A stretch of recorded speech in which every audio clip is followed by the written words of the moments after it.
prions. Éternel notre Dieu, nous te bénissons, car toi seul tu es Dieu. Nous levons les mains vers toi et nous te rendons grâce parce que tu es le commencement et la fin de toutes choses. Nous te bénissons, Seigneur, parce qu'il n'y a pas d'autre Dieu que toi. Nous te bénissons, Seigneur, parce que tu nous as sortis de la poussière, tu nous as sortis de la boue, tu nous as sortis de l'Égypte, de la mort, et tu as donné ton Fils unique Jésus-Christ, afin que par lui nous ayons la vie éternelle, afin que par lui nous ayons ce que tu nous as promis, une meilleure vie. Nous te disons merci, Seigneur, parce que tu nous as établis sur cette terre, comme ceux que tu appelles tes enfants, comme ceux que tu appelles les héritiers de ta gloire. Tu nous as établis comme les héritiers de ton Fils Jésus-Christ de Nazareth. Nous te disons merci, Seigneur. Nous levons les mains vers toi, Père. Nous t'adorons en cette journée. Nous te bénissons parce que tu es Dieu. Merci pour ton peuple qui t'écoute. Merci pour la multitude qui va t'écouter, même s'ils ne sont pas connectés en ce moment, Père. Merci parce que, Seigneur, tu as établi, tu as créé toutes choses, Père, pour prêcher ta parole. Et pour travers des ondes, le monde entier qui va écouter ce message, Seigneur, va obtenir une délivrance sans pareil au nom de Jésus-Christ de Nazareth. Nous te disons merci, Père, pour ta parole qui est vivante. Nous te disons merci pour ta disponibilité, Seigneur, aujourd'hui. Nous te disons même merci pour notre propre disponibilité. Nous te disons merci, Père, parce que ta parole va encore nous changer aujourd'hui au nom de Jésus-Christ de Nazareth. Amen.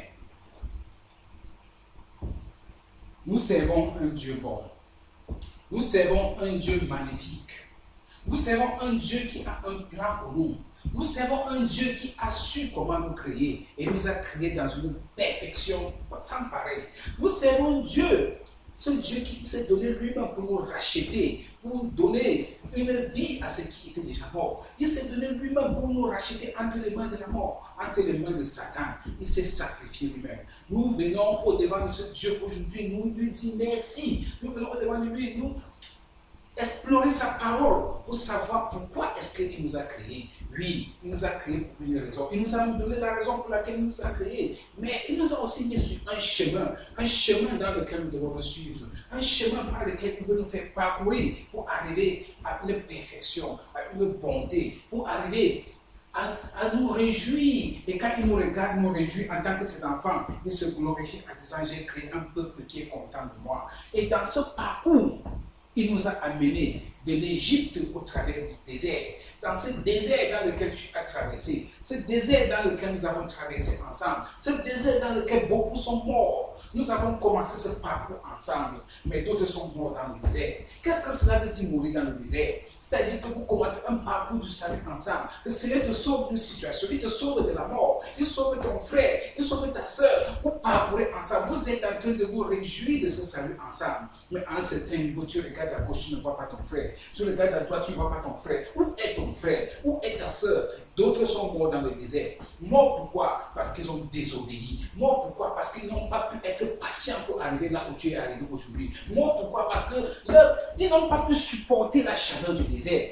C'était tellement chaud au désert que d'autres se sont plaints, d'autres ont murmuré et Dieu a dit, vous ne savez pas là où je vous amène, vous ne savez pas ce que je suis en train de préparer pour vous, et parce que vous ne pouvez pas comprendre, vous vous rébellez en moi, je te sors de mon parcours. C'est pour ça que d'autres sont morts, d'autres se sont découragés, ils sont morts, et même il y a une personne, le leader principal, celui qui t'a sorti de l'Égypte, Moïse lui-même. Il est mort parce qu'à un certain niveau, il a failli aux principes spirituels, il a failli aux ordres de Dieu, il a failli à ce qu'il ne fallait pas faillir. C'est pour cela que Dieu qui ne se compromet pas, il refuse quand on se compromet à lui, il refuse quand on se compromet aux principes spirituels. Qui que tu sois, même si tu es Moïse, si tu fais ce qui n'est pas bien, si tu fais ce qui est en train de rompre les principes spirituels, tu vas mourir dans ce désert. Même si c'est toi qui a été choisi pour conduire un peuple de l'esclavage jusqu'à la liberté, tu vas mourir dans ce désert. C'est ainsi que tu te regardes maintenant. À gauche, tu ne vois personne. À droite, tu ne vois personne. Mais au-devant de toi, tu regardes des gens que tu ne connais pas. Tu regardes, tu vois des gens qui t'ont rencontré en cours de chemin. Pourquoi? Parce que dans le désert, quand les autres sont morts, d'autres sont nés. Quand certains mouraient, ceux qui sont sortis d'Égypte sont tous morts. Mais il y en a qui sont nés dans le désert. Ils sont nés dans le désert, ils ont grandi dans le désert. Ils ont marché dans le désert avec toi, avec moi, pour arriver dans la terre promise. Et nous sommes maintenant à l'entrée de cette terre promise.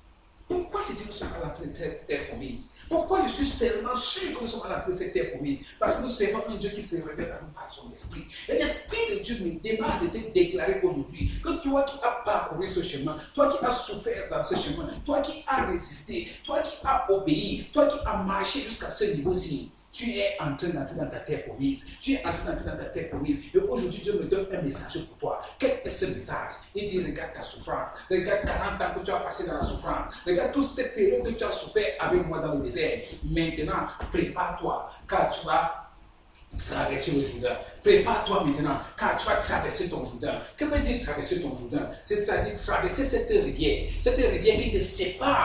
qui te sépare de la souffrance. Entre la souffrance du désert, la formation que tu as eue dans le désert, et maintenant la réjouissance que tu vas avoir. Parce qu'il est l'heure que tu te réjouisses maintenant du Seigneur que tu as accepté. Il est l'heure que tu te réjouisses de ton Sauveur. Tu as dit oui, Jésus-Christ, je te reçois comme Seigneur et Sauveur. Tu as dit oui, Seigneur, je te reçois comme Dieu. Maintenant, il t'a fait traverser le feu. Et ça t'a fait traverser le désert. Maintenant, ce désert était presque interminable. Et ce matin, il te dit, mon frère, il te dit, ma soeur, l'heure est arrivée. Prépare-toi à traverser ton Jourdain. Quel est ton Jourdain? Ton Jourdain, c'est cette période que tu as traversée maintenant. C'est cette rivière que tu as traversée maintenant. Cette rivière qui va te faire oublier les peines du passé. Cette rivière qui va te faire recevoir ce que Dieu a préparé pour toi. Ce pourquoi tu as été né. Le bonheur que Jésus-Christ t'a promis. Tu es entré dans cette rivière, dans cette gloire, dans cette promesse, dans cette joie. Et le Seigneur te dit, aujourd'hui c'est le jour de ce salut. Et il dit aujourd'hui, prépare-toi à traverser ton Jourdain.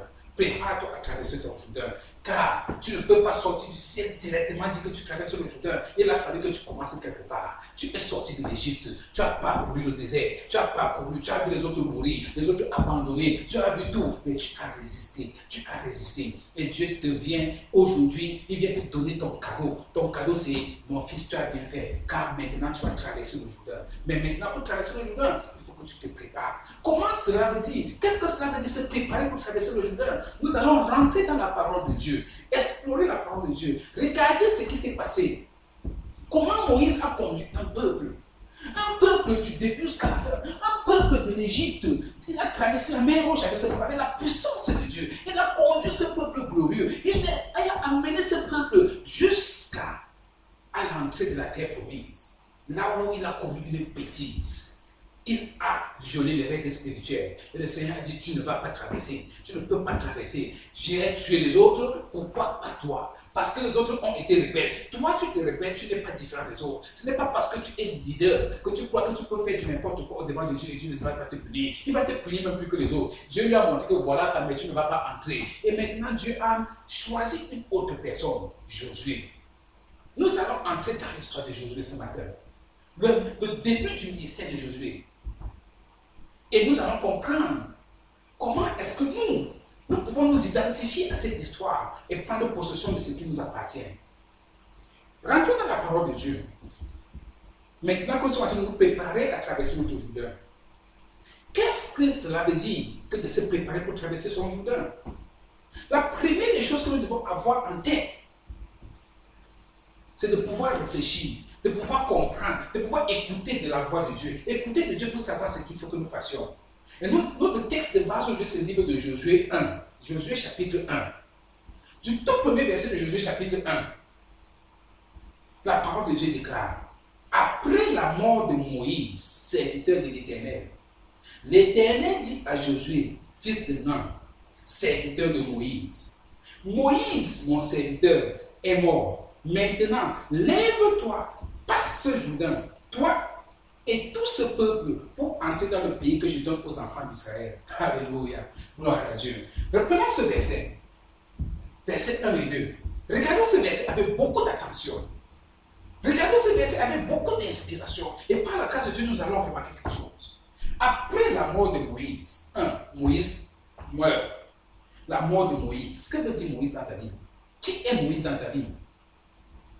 Moïse, ici, c'est le symbole de ce pédagogue, celui qui t'a enseigné qui est Dieu, celui qui t'a enseigné qui est le Dieu que tu as confessé. Moïse, c'est le symbole de celui qui t'a fait parcourir le désert. Il t'a fait marcher dans le désert. Il t'a enseigné à chaque seconde qui était ce Dieu qui t'avait sauvé. C'est ce Moïse-là.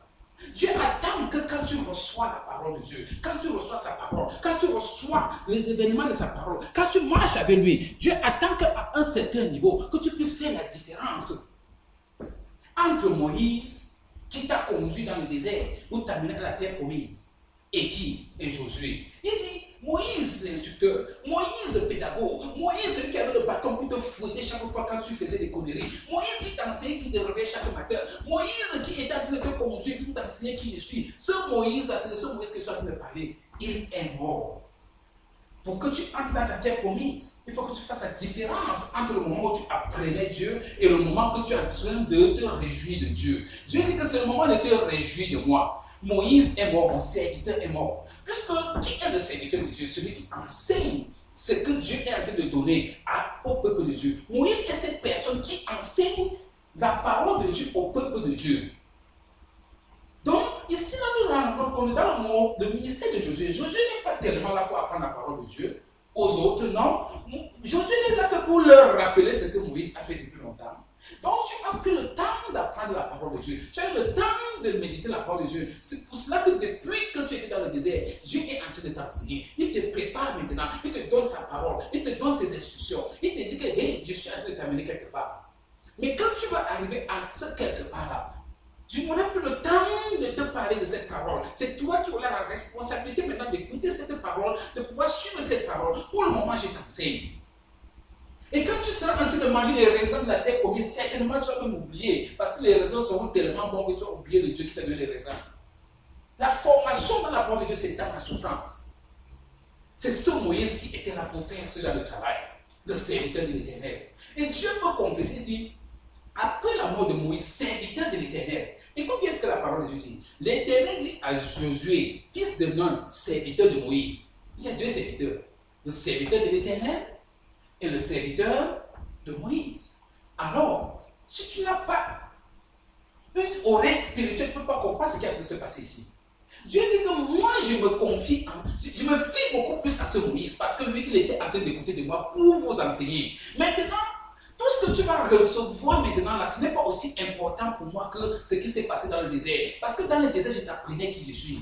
Maintenant, c'est à toi maintenant d'aller te réjouir de cela. Mais est-ce que tu vas encore penser à cela? Josué, est-ce que tu vas encore penser à ça? Peuple de Dieu, est-ce que tu vas encore penser à ça? Maintenant que tu vas entrer dans ce que tu demandes à Dieu depuis longtemps, quand tu vas commencer à te réjouir parce que Dieu t'a exaucé, est-ce que tu vas encore penser à la parole de Dieu? C'est pour ça que Dieu peut mettre une différence entre le ministère de Moïse et le ministère de Josué.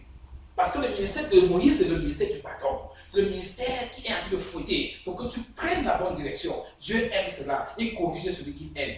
Maintenant, il entre dans le ministère de Josué, le ministère dans lequel on va manger, on va boire. Et c'est quand on mange, on boit, on se réjouit, qu'on oublie facilement Dieu. C'est pour ça qu'il peut faire une différence. Et c'est que Moïse, mon serviteur, est mort. Mais toi, tu es le serviteur de Moïse.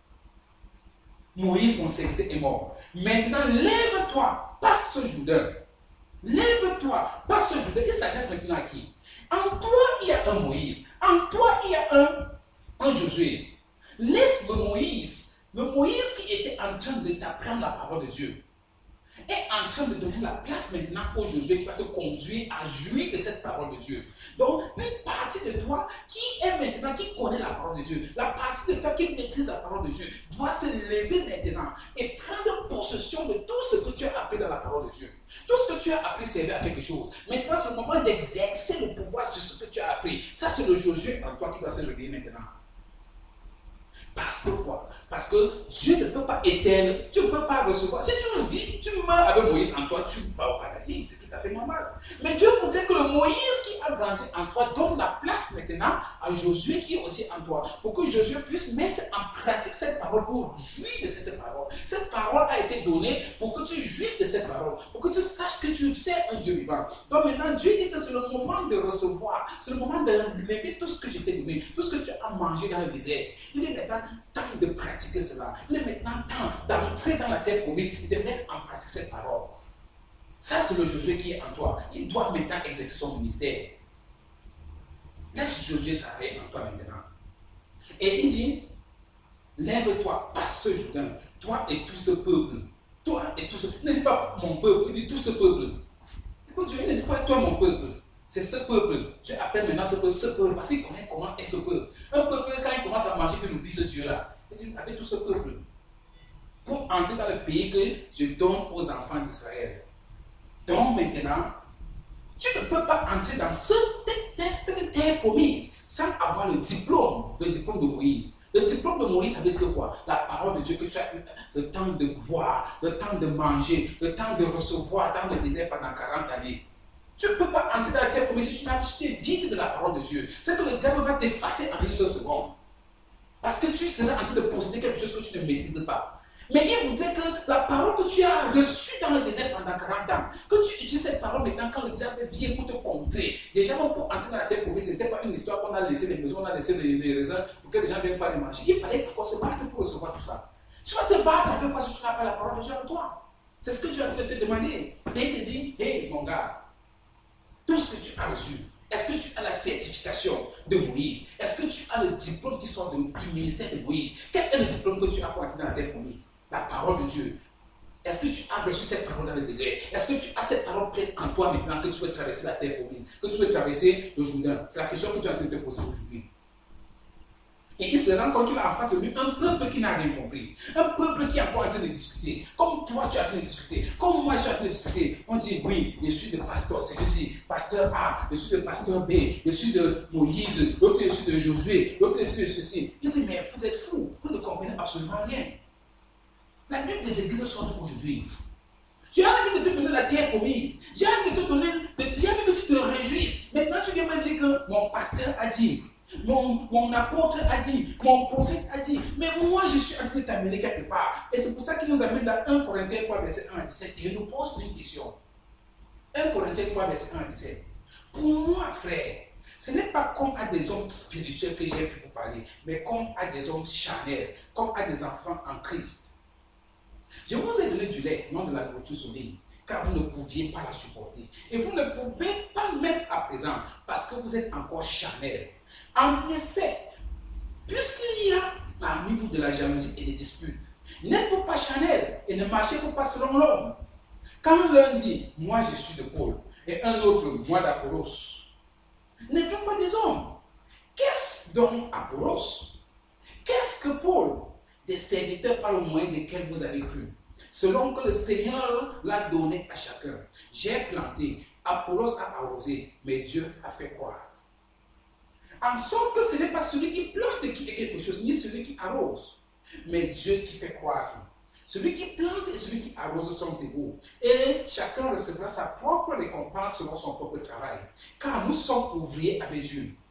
Vous êtes le champ de Dieu, l'édifice de Dieu.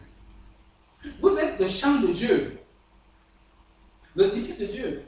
Selon la grâce qui m'a été donnée, j'ai posé le fondement comme un sage architecte et un autre bâti dessus. Mais que chacun prenne garde à la manière dont il bâtit dessus. Car personne ne peut poser un autre fondement que celui qui a été posé, sa foi, Jésus-Christ. Or, si quelqu'un bâtit sur ce fondement avec de l'or, de l'argent, des pierres précieuses, du bois, du foin, du chaume, l'œuvre de chacun sera manifestée, car le jour la fera paraître. Parce qu'elle se révélera dans le feu. Et le feu éprouvera ce qu'est l'œuvre de chacun. Si l'œuvre bâtie par quelqu'un sur le fondement subsiste, il recevra une récompense. Si l'œuvre de quelqu'un est consumée, il perdra sa récompense. Pour lui, il sera sauvé, mais comme au travers du feu. Ne savez-vous pas que vous êtes le temple de Dieu? Et que l'Esprit de Dieu habite en vous? Si quelqu'un détruit le temple de Dieu, Dieu le détruira. Car le temple de Dieu est saint. Et c'est ce que vous êtes. Alléluia. Le Seigneur nous amène ici dans ce livre du Nouveau Testament de Corinthiens à comprendre que oui, nous avons été sauvés de l'Égypte. Mais il y a un seul qui nous a sauvés. Son nom, c'est Jésus-Christ. Ce n'est pas Moïse qui t'a sauvé. Moïse n'était que le serviteur qui devait te sortir d'Égypte. Ce n'est pas Aaron qui est mort dans le désert qui t'a sauvé. Aaron était là que pour aider Moïse. Mais ce n'est même pas Josué qui est en train de faire entrer dans la terre promise maintenant. Parce que Josué ne fait que faire sa part de travail. Mais Moïse, Aaron, les Lévites, Josué, Caleb, tous sont en train de travailler, mais chacun est en train de faire sa part de travail travail pour toi et pour moi. Chacun fait un travail. Il n'y a pas quelqu'un qui est plus important que l'autre dans ce travail. D'où vient-il aujourd'hui qu'on va entendre que tu commences à discuter? Oh, mon pasteur est monté. Oh, dans notre église, on fait ceci. Dans notre église, on fait cela. Si tu écoutes quelqu'un commencer à te dire que dans mon église, dans notre église, mon pasteur est monté. Oh, nous, on ne fait pas ceci. Nous, on ne fait pas ça. Il faut faire attention, mon frère. Il faut faire très attention. Il faut faire très attention. Pourquoi? Parce que est-ce que l'église t'a sauvé? Est-ce que c'est le pasteur qui t'a sauvé? Est-ce que c'est la congrégation qui t'a sauvé? Ici, là, il n'y a que le sang qui a été sur le linteau des portes, le sang de l'agneau qui symbolisait Jésus-Christ. C'est ça qui les a sauvés de l'Égypte. Et quand ils ont traversé la mer Rouge, Dieu a passé 40 ans à leur apprendre qui il était. Il dit, mais ne fuyez pas. Est-ce qu'on vous a appris une autre personne? Moïse ne vous a jamais appris Moïse lui-même. Il vous a appris ma parole. Pourquoi faut-il que quelqu'un se lève et dise que mon église est montée, mon église est descendue? Mon pasteur est monté, mon pasteur est descendu. Est-ce que j'étais appris le pasteur? Est-ce que j'étais appris l'église? J'étais appris la parole de Dieu. J'étais appris Jésus-Christ. Si quelqu'un fonde autre chose sur toi, parce que maintenant quand tu es entré dans la terre promise, c'est pour ça qu'il a dit dans Deutéronome 14 et Deutéronome 12, il a dit quoi? Méfiez-vous, ne voyez pas n'importe où vous partez commencer à adorer, à donner vos offrandes. Non, il a dit méfiez-vous, partez là où je vais vous montrer, là où je vais vous révéler. Pourquoi Dieu dit cela? Parce que c'est que tu peux aller quelque part et maintenant, au lieu qu'on te donne la vraie parole de Dieu, on commence à t'enseigner les principes d'une église, les principes d'un système. Et il dit non, ce n'est pas pour ça qu'il a été sauvé. Il dit, maintenant que tu entres dans la terre promise, méfie-toi. Rappelle-toi qui t'a sauvé, ce n'est pas un homme. Rappelle-toi qui t'a sauvé, ce n'est pas un système. Rappelle-toi qui t'a sauvé, ce n'est pas une église, une congrégation. C'est Jésus-Christ lui seul. C'est lui la fondation. C'est sur ça que tout doit être bâti. Si quelqu'un vient te prêcher un autre évangile qui n'est pas fondé sur Jésus-Christ, il dit que méfie-toi. Ce n'est pas ce qu'il t'a appris. Donc, si quelque part dans ta tête, tu te disais encore que dans notre église, on monte, mon pasteur descend, méfie-toi. Il dit là où tu entres dans la terre promise, méfie-toi. Parce que là-bas, tu vas rencontrer des gens qui vont vraiment te décevoir. Si tu n'es pas vraiment spirituel, et si tu ne prends pas, tu ne t'approches pas de ce que Dieu t'a appris dans le désert, à savoir Jésus-Christ lui seul. Dans ton désert, on ne t'a pas parlé d'un autre, on te parle de Jésus-Christ. Jésus-Christ et encore Jésus-Christ. Pas un autre nom. Il n'y a aucun autre nom. Va lire Acte 4, verset 12. Il n'y a de salut sous aucun autre nom. Car il n'y a aucun autre nom qui a été donné sur la terre comme dans le ciel par lequel nous devions être sauvés. Il n'existe pas un autre nom pour le salut. Il n'y a que Jésus-Christ. Donc, pendant que tu entres dans ta terre promise, rappelle-toi que toute ta vie doit être fondée sur Jésus-Christ, rien d'autre. Jésus-Christ et rien d'autre. Si quelqu'un d'autre, quelque autre doctrine de péché qui soit en dehors de ce Jésus-Christ, et tu es au mauvais endroit. Méfie-toi. C'est ce que j'ai en train d'apprendre. Que méfie-toi des systèmes.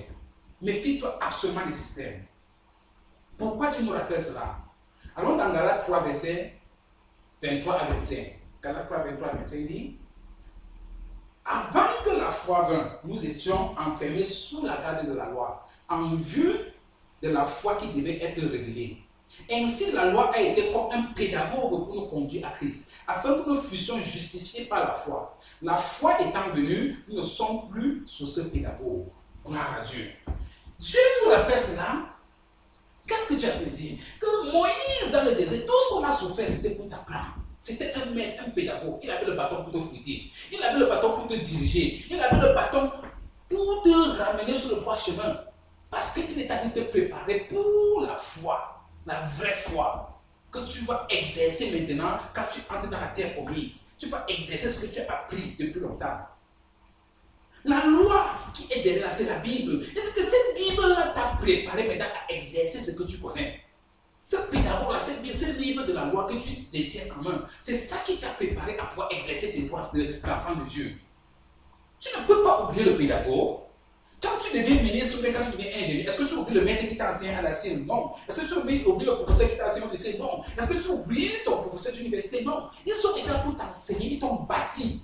Et quand maintenant tu es déjà en train de travailler, de réjouir de ce que tu as appris à l'école, tu n'oublies pas ce monde, tu n'oublies pas tes cours, tu n'oublies pas. Parce que c'est en fonction de tes cours, de l'école primaire, du jardin, du collège, du lycée, de l'université, de l'école professionnelle. C'est en fonction de ce que tu as retenu là-bas que tu es devenu ingénieur. Il dit dit qu'on n'oublie pas ce pédagogue. Ce pédagogue n'est pas plus préparé à ce qu'on va vivre, à la joie, au bonheur que nous allons expérimenter bientôt quand on entre dans la terre promise. C'est ce que le Seigneur est en train de nous dire ici. Gloire à Dieu. Donc, si tu veux entrer dans la terre promise et que tu te rends compte que tu n'es pas vraiment rempli de cette parole de Dieu, reconsidère tes voies. Parce que la première des choses qui va arriver, c'est que les païens qui sont dans la terre promise vont d'abord te convertir. On va te dire que tu crois en Jésus-Christ, tu vas dire non. Parce qu'ils vont te prendre en un seul clin d'œil. Quand une petite fille va te faire un petit clin d'œil comme ça, tu vas tomber. Quand un petit garçon vient avec un humeur, un petit garçon avec un humeur, est-ce que bip bip bip bip chérie, tu vas oublier que tu as reçu Jésus-Christ un jour. Si tu n'es pas accroché dans la parole de Dieu. C'est ce que Dieu est en train de nous dire ici. Donc, si tu te rends compte que tu n'as pas vraiment le diplôme que Moïse t'a donné, c'est-à-dire que tu maîtrises la parole de Dieu. Le diplôme que Moïse t'a donné, c'est-à-dire que tu obéis à la parole de Dieu. Le diplôme que Moïse t'a donné, c'est-à-dire le ministère de la Bible, le ministère de la parole de Dieu que tu as reçu depuis des années. Si tu te rends compte que tu n'es pas enrichi de ça, va encore t'asseoir. Rassure-toi que tu prends cela en toi, que tu te régorges, que tu te nourrisses bien de la parole de Dieu avant d'entrer dans cette terre promise. La bonne nouvelle qui est aussi une mauvaise nouvelle pour toi, c'est laquelle? C'est que tu le veuilles ou non, la terre promise est là, le Seigneur l'a déclaré, on va entrer dans cette terre promise. Mais la mauvaise nouvelle, c'est aussi que si tu arrives dans cette terre promise, tu n'es pas préparé, tu vas mourir dans cette terre promise aussi. Parce que, comme les Akans, dans le livre de Josué 5 ou Josué 7, ceux qui sont partis prendre les choses qui étaient dévouées par Dieu, parce qu'ils n'avaient pas compris ce que Dieu leur avait donné pendant 40 ans dans le désert. Ils n'avaient pas compris cette logique. Ils n'étaient pas remplis du diplôme de Moïse. Dieu a dit ne touchez pas à telle chose. Ils sont partis toucher à cela. Ils sont morts. Ils sont morts dans la terre promise. Donc, la mauvaise nouvelle pour toi, c'est que tu vas traverser, tu vas arriver dans la terre promise, mais tu ne seras pas jouir des raisons de la terre promise. Pourquoi? Parce que tu n'as pas mis la parole de Dieu en toi, donc tu ne la connais pas, et le diable va te renverser en un seul point de vue. La bonne nouvelle, c'est que tu le veux ou non, ta souffrance du désert va finir maintenant au nom de Jésus-Christ. Alors, qu'est-ce que tu choisis? Être libéré par Jésus-Christ, entrer dans la terre promise et mourir dans la terre promise parce que tu es désobéissant? Ou alors te concentrer dans la parole de Dieu qui va te faire jouir de la terre promise? C'est ton choix, mon frère. C'est ton choix, ma soeur. Gloire à Dieu. Alléluia. Et maintenant, si tu as déjà ce diplôme de Moïse, la deuxième phase de ton parcours, il faut enterrer la paresse dans ta vie et réveiller ton leadership et tes ambitions. Enterre la paresse. Parce que là où tu es en train d'entrer, ce n'est pas un endroit où Dieu a préparé. Il a dit que ça coule le lait et le miel. Mais le problème, c'est que tu dois encore partir recueillir le miel. Tu dois partir recueillir le lait. Tu ne vas pas t'asseoir dans la maison pour dire que Dieu m'a donné la terre promise, je n'ai pas besoin de travailler, tu vas mourir dans la famine. C'est pour ça que j'ai intitulé ce titre Enterre la paresse et réveille ton leadership et tes ambitions. Pourquoi? Lisons dans Josué 1, verset 3 à 6. Qu'est-ce que Josué 1, verset 3 à 6 déclare? Tout lieu que foulera la plante de votre pied, je vous le donne, comme je l'ai dit à Moïse. Vous aurez pour territoire depuis le désert du Liban jusqu'au grand fleuve, le fleuve de l'Euphrate, tout le pays des Essiens, et jusqu'à la grande mer vers le soleil couchant.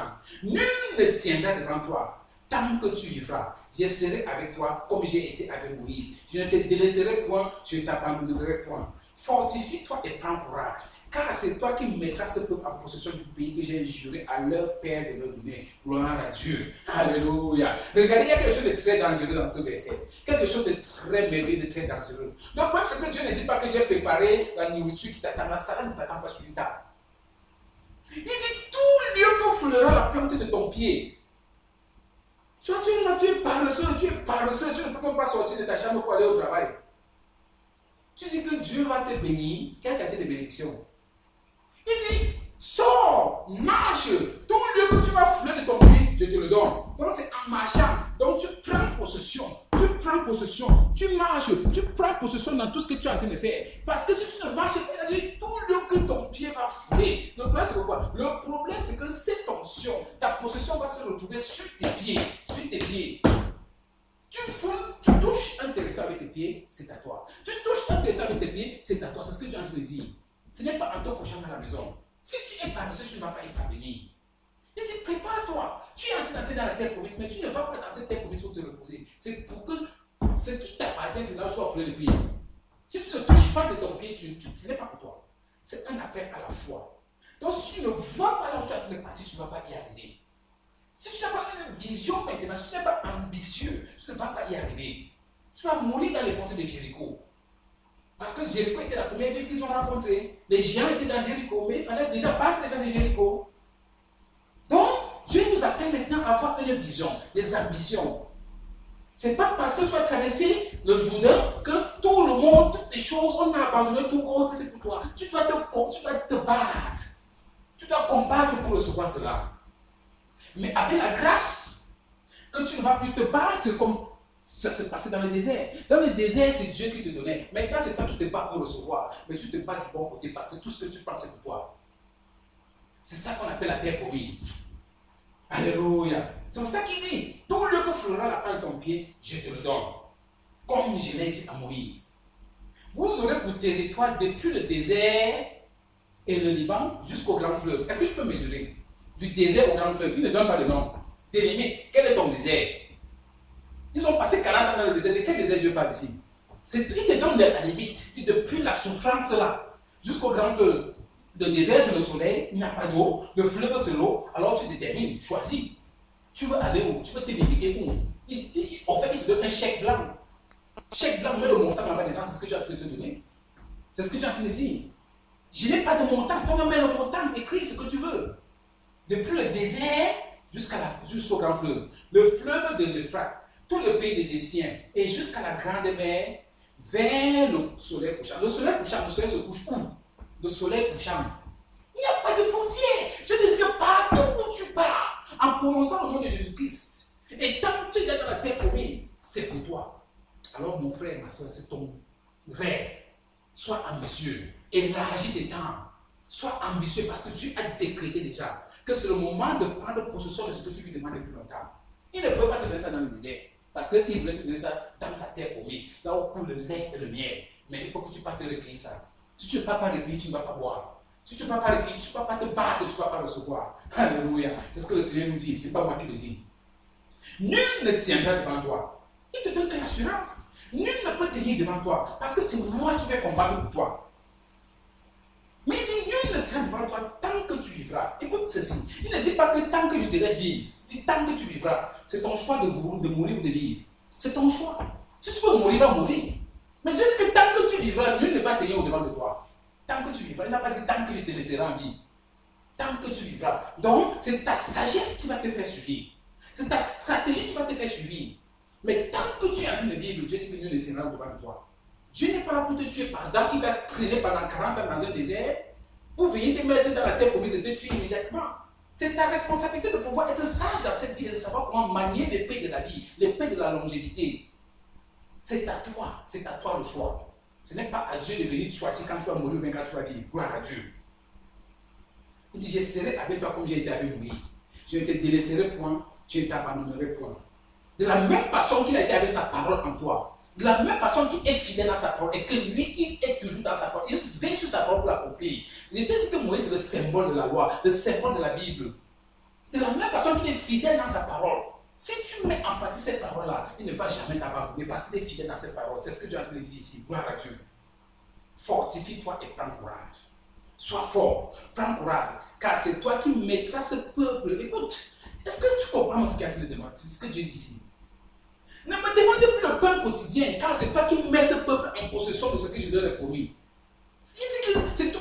Demande la boulangerie parce que tu vas nourrir les autres. Ne me demande plus le pain quotidien. Donne-moi notre pain de ce jour. Cette prière est révolue ici. Il dit que tu vas mettre ces gens-ci en possession de ce que je leur ai promis. Comment tu peux être en train de donner du pain aux gens et tu vas leur demander le pain quotidien à Dieu? La manne est finie la dernière au désert. Nous sommes en train de vouloir prendre possession des boulangeries pour nourrir un grand peuple. C'est pour ça qu'il dit que sois ambitieux. Réveille le leader qui est en toi parce que tu vas diriger maintenant les gens. Tu vas faire les gens entrer en possession de ce qui demande à Dieu depuis longtemps. C'est ce que Dieu est en train de dire ici. Donc commence à rêver. Fais des stratégies. Définis déjà des plans d'action. Comment tu vas faire? Qu'est-ce que tu vas faire? Dieu présente ça déjà au devant de Dieu. Parce que ce n'est que partout où tu vas fouler les pieds, au nom de ce Jésus-Christ en qui tu as cru, que Dieu va te le donner. Et maintenant, Dieu relâche cette bénédiction au travers de son serviteur pour que tu prennes possession de cela et que tu puisses courir avec cela. Gloire à Dieu. Alléluia. Alléluia. Maintenant, tu vas te poser la question que non, c'était l'époque de Jésus. Qu'est-ce que Jésus-Christ a dit à ses disciples, à ses apôtres quand ils partaient? Alors dans Matthieu 28, verset 18 à 20, écoutons Jésus-Christ qui parle. Jésus s'étant approché leur parla ainsi. Tout pouvoir m'a été donné dans le ciel et sur la terre. Allez, faites de toutes les nations des disciples, les baptisant au nom du Père, du Fils et du Saint-Esprit, et enseignez-leur à observer ce que je vous ai prescrit. Et voici, je suis avec vous tous les jours jusqu'à la fin du monde. Est-ce que ce n'est pas glorieux? Qu'est-ce qu'il faut encore expliquer ici? C'est exactement la même chose. Exactement la même chose. Moïse a passé tout son temps à faire la même chose. Maintenant, il dit, Dieu peut dire à Josué, c'est ton tour, vas-y. Va faire les gens là prendre possession. Jésus est en train de partir aussi au ciel. Il dit, je vous donne le pouvoir.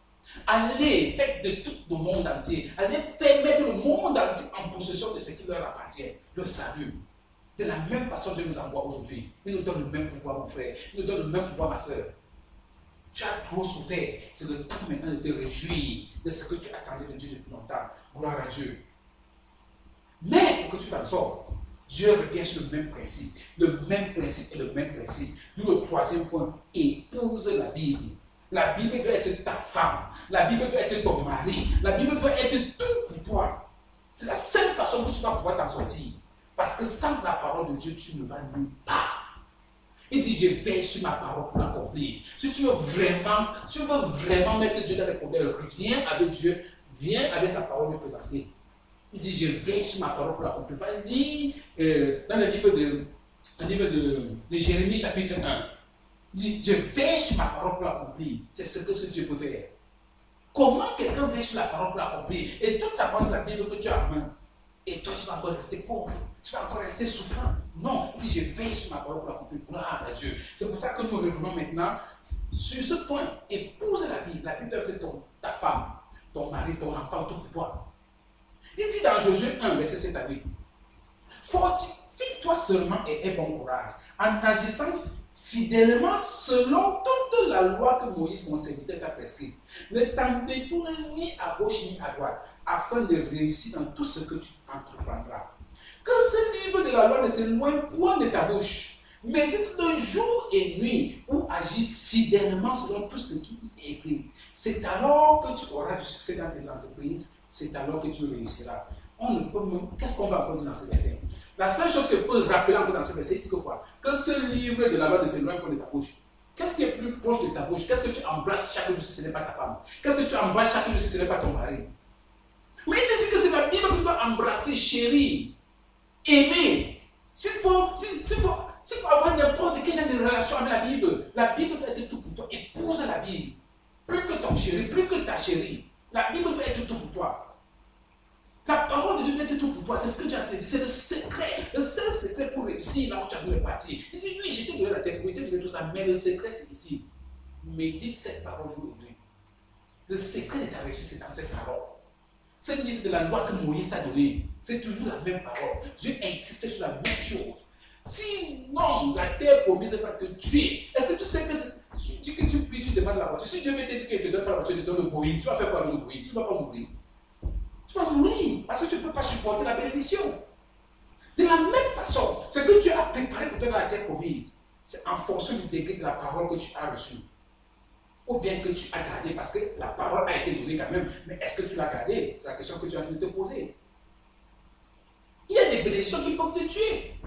Et la seule façon de ne pas mourir à cause de la bénédiction de Dieu, c'est que tu aies suffisamment la parole de Dieu en toi. Quand tu as la parole de Dieu en toi comme il le faut, c'est Dieu que tu as en toi. Et il n'y a aucune bénédiction qui peut dépasser Dieu. Autrement dit, aucune bénédiction pourra te dépasser parce que Dieu qui est en toi va savoir comment gérer la bénédiction. Alléluia. Donc Dieu dit, le seul secret, mon frère, c'est la parole. Revenons dans Deutéronome 11, verset 18 à 28, pour réécouter ce que Dieu dit par rapport à sa parole. Disons Deutéronome, chapitre 11, verset 18 à 28. Mettez dans votre cœur et dans votre âme ces paroles que je vous dis. Vous les lierez comme un signe sur vos mains. Et elles seront comme des frontaux entre vos yeux. On parle de la parole de Dieu. Signe sur vos mains. Donc on regarde les mains, parole de Dieu. Entre les deux yeux, parole de Dieu. Vous les enseignerez à vos enfants et vous leur en parlerez quand tu seras dans ta maison, quand tu iras en voyage, quand tu te coucheras, quand tu te lèveras. Tu les écriras sur les poteaux de ta maison et sur tes portes. Qu'est-ce que tu peux, avec qui est-ce que tu peux être aussi fidèle que ce que tu es en train de dire si ce n'est pas ton mari, si ce n'est pas ta femme? Qui ne veut pas être avec son mari mais avec sa femme à chaque seconde? Il dit que non, au lieu que ce ne soit ton mari ou ta femme, ce qui te donne le mari ou la femme, c'est la parole de Dieu. Prends cette parole de Dieu, épouse la parole de Dieu, c'est ce que tu as dit ici. Épouse la parole de Dieu, parce que si tu épouses la parole de Dieu, tu sauras comment aimer, tu sauras comment suivre, tu sauras comment gérer la bénédiction que tu as te donner. Parce que la bénédiction sera tellement grande que si tu n'as pas suffisamment de parole de Dieu en toi, ça va te détruire. Gloire à Dieu. Alléluia. Et alors, vos jours et les jours des enfants, de vos enfants, dans le pays que l'Éternel a juré à vos pères de leur donner, seront aussi nombreux que les jours des cieux ne seront au-dessus de la terre. Tu veux vivre longtemps, mon frère. Voici le secret de la longue vie. Il dit, tu veux vivre longtemps, voilà le secret, c'est la parole de Dieu. Tes jours seront aussi longtemps que les jours des cieux. C'est ce que Dieu a dit. Si tu t'accroches sur cette parole, parce que la bénédiction de la terre promise, c'est ce que de tuer. Ce n'est pas l'ennemi qui va te tuer, la bénédiction peut te tuer. Ça peut te finir. Gloire à Dieu. Alléluia. L'Éternel chassera devant vous toutes ces nations et vous vous rendrez maître des nations plus grandes et plus puissantes que vous. Tout lieu que fleura la plate de votre pied sera à vous. Votre frontière s'étendra du désert au Liban et du fleuve de l'Euphrate jusqu'à la mer occidentale. Nul ne tiendra contre vous. L'Éternel votre Dieu répandra, comme il vous l'a dit, la frayeur et la crainte de toi sur tout le pays où vous marcherez. Vois, je mets aujourd'hui au-devant de toi la bénédiction et la malédiction. La malédiction, si vous obéissez au commandement de l'Éternel, votre Dieu, que je vous prescris aujourd'hui. La malédiction, si vous n'obéissez pas au commandement de l'Éternel, votre Dieu, et si vous vous détournez de la voie que je vous prescris en ce jour, pour aller auprès d'autres dieux que vous ne connaissez point. Alléluia. Qu'est-ce que Dieu a dit ici? Il dit quelque chose de très simple. La parole de Dieu, la parole de Dieu et la parole de Dieu, c'est tout ce que tu as comme héritage. Parce que si tu marches sur cette parole, même tes jours seront plus longtemps.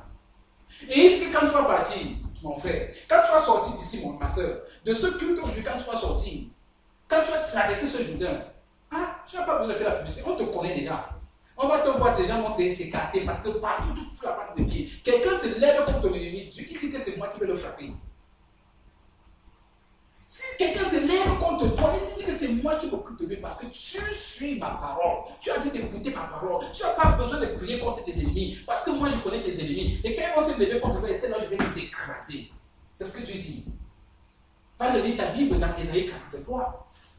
Où Dieu te dit comment il peut donner des pays, des nations entières à cause de toi si tu marches selon sa parole. Il va détruire, il donne l'Égypte, il donne l'Éthiopie, combien de pays, combien de personnes vivent dans ces pays. C'est le symbole des gens qui ne veulent pas de lui. Il va donner toute cette nation. Il dit, je donne des hommes et des femmes à ta place parce que tu as du prix à mes yeux. Parce que tu écoutes ma parole. Est-ce que nous pouvons comprendre que le secret de la longévité, le secret de la prospérité, c'est d'être fidèle à Dieu, au point que quand ce Dieu n'importe comment, on s'accroche, on dit que même si ce Dieu ne nous délivre pas maintenant, nous restons avec ce Dieu. Comme Abel, Nego, Meshach et Shadrach, comme Daniel, que nous refusons de nous compromettre. Parce que nous servons le Dieu vivant. Même s'il ne vient pas maintenant, on préfère mourir dans les mains de ce Dieu que de mourir entre les mains du diable. Mais il te dit ici une promesse terrible. Tu fous la plante de tes pieds n'importe où, je te le donne. Et toute personne qui va se lever contre toi, je l'écrase. Tu n'as pas besoin d'écraser. Alléluia. La parole de Dieu est suprême. Gloire à Dieu. Mais pour que tu t'en sors, c'est la parole de Dieu. La parole de Dieu. La parole de Dieu. Et quand tu marches dans la parole de Dieu, il y a quelque chose que tu dois savoir. Le point numéro 4, fortifie-toi et sois courageux. Je reviens sur ça. Fortifie-toi et sois courageux. Parce que sans ton courage, il y a des bénédictions qui vont te finir. Sans ton courage, il y a un ennemi qui va te regarder parce que c'était comme les anarchistes, c'était costauds de robots. Il va te regarder seulement comme ça, tu vas fuir. Tu vois ce que j'ai jamais vu ce genre d'ennemi. Tu vas fuir. Parce que les problèmes vont venir auprès de toi. Ce ne sont pas des problèmes communs aux hommes. Des problèmes compliqués vont venir. Parce que ta bénédiction est aussi compliquée. Gloire à Dieu. Josué 1,9 rappelle à Josué, ne t'ai-je pas donné cette ordre, fortifie-toi et prends courage. Ne t'effraie point et ne t'épouvante point, car l'Éternel ton Dieu est avec toi dans tout ce que tu entreprendras.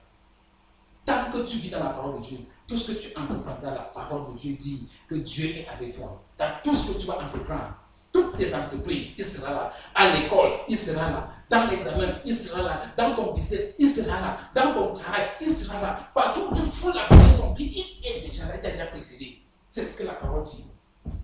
Dans ta santé, il est déjà là. Gloire à Dieu. Seulement si nous pouvions croire en cette parole. Si nous pouvions vraiment croire en cette parole, gloire à Dieu.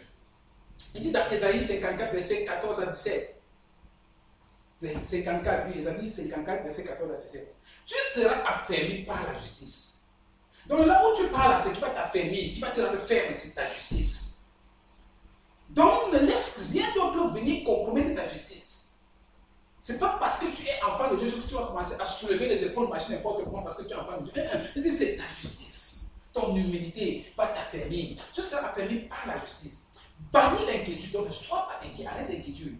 Quelque chose qui t'arrive, laisse l'inquiétude. Tu peux changer un cheveu dans ta tête, tu peux le rendre blanc, tu peux compter même tes cheveux. Il dit bannis l'inquiétude, car tu n'as rien à craindre. Et la frayeur, car elle n'approchera pas de toi. Si l'on forme des complots, cela ne viendra pas de moi. Écoute ce que Dieu te dit. Si il y a des complots, non, ce n'est pas moi, c'est ce que Dieu dit. Ce n'est pas moi, ne forme pas des complots contre toi. Pourquoi il dit ça? Pourquoi il se dégage? Il ne voudrait pas être responsable des complots. Pourquoi il ne veut pas veiller sur tes complots? Écoute ce qu'il a dit. Il dit ceci, c'est une gloire à Dieu. Il dit, quiconque se liguera contre toi tombera sous ton pouvoir. Est-ce que tu es comme mon frère? Est-ce que tu auras encore peur de sorcier? Quiconque se lèvera contre toi tombera sous qui? Sous ton pouvoir. Il n'a pas dit que tu le tues. Il dit tombera. Donc le pouvoir qui a été tellement grand que la personne va se tomber. C'est la parole de Dieu. Tombera sous ton pouvoir. Si tu ne connais pas qui tu es quand tu arrives en Christ, quand tu arrives en Christ, tu es le plus grand sorcier. Un sorcier qui ne tue pas, mais un sorcier qui marche et les gens meurent parce qu'on cherche à lui faire du mal. Parce que Christ en toi, l'espérance de la gloire, celui qui est en toi est plus grand que celui qui est dans le monde. Est-ce que tu peux comprendre cela? Il dit que, Seigneur Jésus, quiconque se liguera contre toi tombera sous ton pouvoir. Il dit, voici, j'ai créé le vieux qui souffle le charbon au feu et qui fabrique une arme par son travail, mais j'ai aussi créé le destructeur pour la briser. Mais il dit quelque chose, verset 17. Toute arme forgée contre toi sera sans effet. Ils vont former des armes contre toi, mais ces armes seront sans effet. Il ne dit pas ça va pas t'atteindre, ça peut t'atteindre, mais ce sera sans effet. Sans effet. Tu marches, ils ont déjà tout. Il y a des stratégies qui ont été mises en place pour détruire ta vie. Mais ces stratégies n'ont pas d'effet parce que tu vas arriver là où Dieu veut que tu arrives. Tu vas arriver là où Dieu a préparé que tu arrives. Même s'ils ont mis des embûches à vous. Il dit, toutes ces flèches, toute arme forgée contre toi sera sans effet. Mais, écoute ceci, et toute langue qui s'élèvera en justice contre toi, qu'est-ce que tu fais? Prends ça très au sérieux. Toute langue qui s'élèvera en justice contre toi, tu la condamneras. Il ne dit pas que quand les gens commencent à mal parler de toi, tu dis Seigneur, tu as écouté. Seigneur, tu vois quand même à part de moi. Il dit que tu la condamnes. C'est ta responsabilité, mon frère. C'est ta responsabilité, ma soeur. Parce qu'on te maudit à chaque seconde. On te maudit à chaque minute. On te maudit à chaque seconde. Ce sont les langues qui se lèvent contre toi. C'est ta responsabilité maintenant, c'est de te dire, je refuse d'être maudit au nom de Jésus-Christ. J'annule toute malédiction dans ma vie au nom de Jésus-Christ. Quel que soit celui qui me maudit maintenant, quel que soit celui qui a me donner la malchance maintenant, j'annule cette malchance au nom de Jésus-Christ. C'est toi qui condamnes. Tu condamnes. Condamner, ça veut dire quoi? Tu donnes une sentence. Tu dis que toutes les langues qui se lèvent contre moi maintenant, je vous condamne à vous repentir et à suivre Jésus-Christ. Je vous condamne maintenant à vous taire. Je vous condamne maintenant à avoir honte et à venir au vrai salut parce que tu les aimes. Parce que si tu veux prier comme les autres qui prient souvent, ils ont des prières qu'on appelle prières dangereuses. Ils vont dire que toute personne qui a fait le bon aussi, que la personne meurt maintenant. Et tu vas entendre que toute ta famille meurt. Tu veux tuer ta famille? Non. Alors, comment tu vas faire ta prière? Toute langue qui se lève contre moi maintenant, je la condamne à se taire au nom de Jésus-Christ. Je condamne cette langue à se repentir et à croire en Jésus-Christ maintenant. Je condamne cette langue maintenant à se soumettre au Dieu vivant. C'est comme ça que tu vas prier par amour pour les gens qui se lèvent contre toi, parce que tu ne les connais même pas. Est-ce que tu connais ceux qui se lèvent contre toi, mon frère? Est-ce que tu les connais pour pouvoir te battre contre eux? Est-ce que tu les connais? Gloire à Dieu. Donc, il dit que toute langue qui se lèvera en justice contre toi, tu la condamneras. Tel est l'héritage des serviteurs de l'Éternel. Tel est le salut qui leur viendra de moi, dit l'Éternel. Donc, c'est moi qui sors, c'est moi qui te donne cette puissance. C'est l'héritage que tu as. C'est la puissance qui est en toi. C'est ce qu'il est en train de te dire. Est-ce que tu es conscient que tu as cette puissance à mon frère? Est-ce que tu es conscient que tu as cette puissance à ma soeur? Gloire à Dieu. C'est le Dieu que nous servons. Et nous pouvons voir une manifestation de cette puissance à l'époque de Jésus-Christ. Dans le livre de Luc 10, verset 17 à 24, quand ses disciples viennent lui rendre compte des démons qui se soumettent au nom de Jésus-Christ, qu'est-ce qu'ils disent? Luc 10, verset 17 à 24. Les 70 revinrent avec joie, disant, Seigneur, les démons même nous sont soumis en ton nom. Jésus leur dit, je voyais Satan tomber du ciel comme une éclair. Voici, je vous ai donné le pouvoir de marcher sur les serpents et les scorpions, et sur toute la puissance de l'ennemi, et rien ne pourra vous nuire. Cependant, ne vous réjouissez pas de ce que les esprits vous soient soumis, mais réjouissez-vous de ce que vous en soit écrit dans les cieux. En ce moment même, Jésus tressaillit de joie par le Saint-Esprit et il dit, je te loue, Père, Seigneur du ciel et de la terre, de ce que tu as caché ces choses aux sages et aux intelligents et de ce que tu les as révélées aux enfants. Oui, Père, je te loue de ce que tu l'as voulu ainsi. Toutes choses m'ont été données par mon Père, et personne ne connaît qui est le Fils si ce n'est le Père, ni qui est le Père si ce n'est le Fils, et celui à qui le Fils peut le révéler. Et se tournant vers ses disciples, il leur dit en particulier, heureux les yeux qui voient ce que vous voyez. Car je vous dis que beaucoup de prophètes et de rois ont désiré voir ce que vous voyez et ne l'ont pas vu. Entendre ce que vous entendez, ils ne l'ont pas entendu. Gloire à Dieu. Qu'est-ce que cela veut dire, mon frère? Qu'est-ce que cela veut dire, ma soeur? Dieu, Jésus-Christ a donné tous les pouvoirs. Dans cette génération dans laquelle nous vivons maintenant, nous avons cette grâce d'avoir souffert pour Jésus-Christ. Nous avons cette grâce d'avoir combattu pour Jésus-Christ. Et maintenant, nous entrons dans une promesse, la terre promise, dans ce que tu demandes à Dieu depuis longtemps. Ce message, c'est pour toi. Mais il te dit que la puissance qu'il t'a donnée, Moïse n'a pas eu cette puissance. Josué qui te conduit n'a même pas eu cette puissance. Élisée n'a pas eu cette puissance. Élie n'a pas eu cette puissance. Tous les prophètes n'ont pas eu cette puissance. Parce que c'est moi-même qui suis en toi. Ils ont désiré voir ce que tu as maintenant. Ils ont désiré exercer la puissance que tu as maintenant. Les démons qui se soumettent. Maintenant, Jésus dit que c'est mélangé, les avaient tombés. Les avaient tombés. Beaucoup de gens ont vécu leur génération et leur génération pour voir les avaient tombés. Ils n'ont pas vu cette puissance. Mais cette puissance est en toi, mon frère. Cette puissance est en toi, ma soeur. Cette puissance est en toi, mon frère.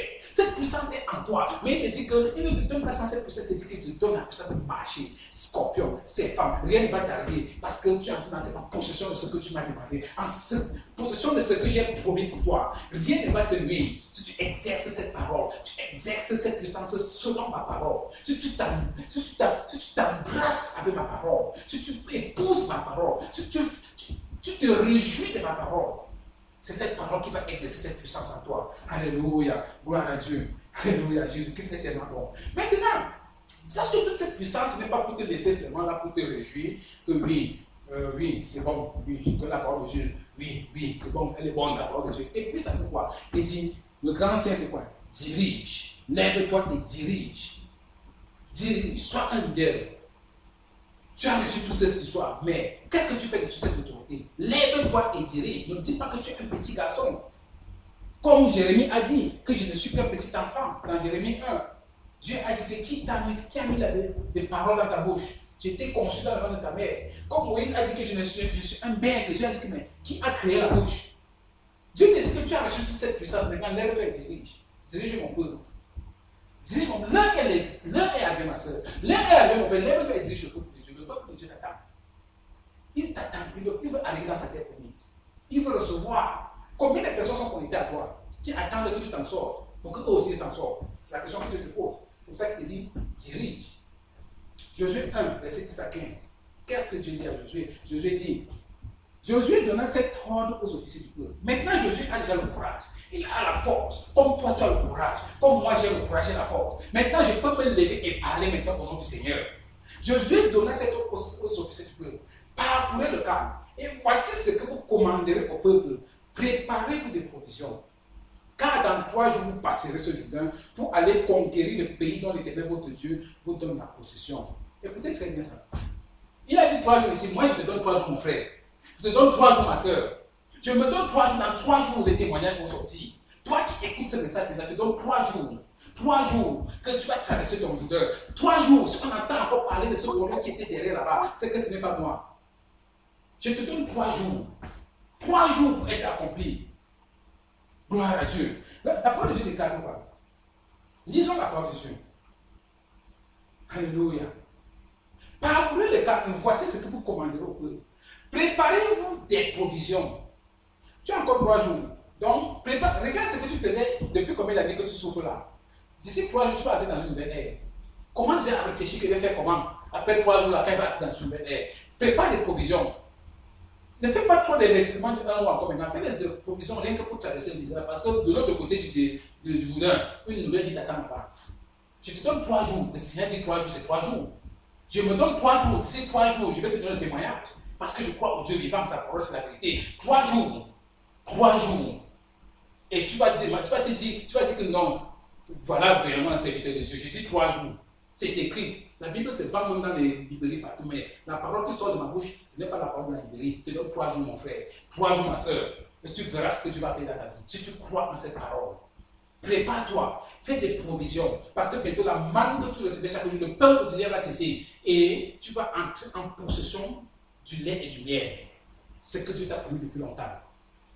3 jours encore. 3 jours. Seigneur, Saint-Esprit, merci Dieu. Merci Saint-Esprit. 3 jours. Je te confirme que c'est 3 jours, mon frère. 3 jours. Et on ne va plus entendre parler de ce problème.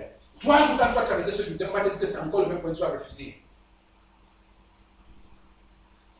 Verset 12. Josué dit aux rebelles, aux Gadites et à la demi-tribu de Manassé. Rappelez-vous ce que vous a prescrit Moïse, serviteur de l'Éternel, quand il dit, l'Éternel votre Dieu vous a accordé du repos, il vous a donné ce pays. Vos femmes, vos petits-enfants, vos propos resteront dans le pays que vous a donné Moïse de ce côté du Jourdain. Gloire à Dieu. Nous n'allons pas lire cette petite partie-ci parce que ça rentre dans l'histoire. Ça n'appelle pas tellement en contexte avec ce que nous sommes en train de lire maintenant. On va reparler de ce passage-ci, de ce petit passage une autre fois.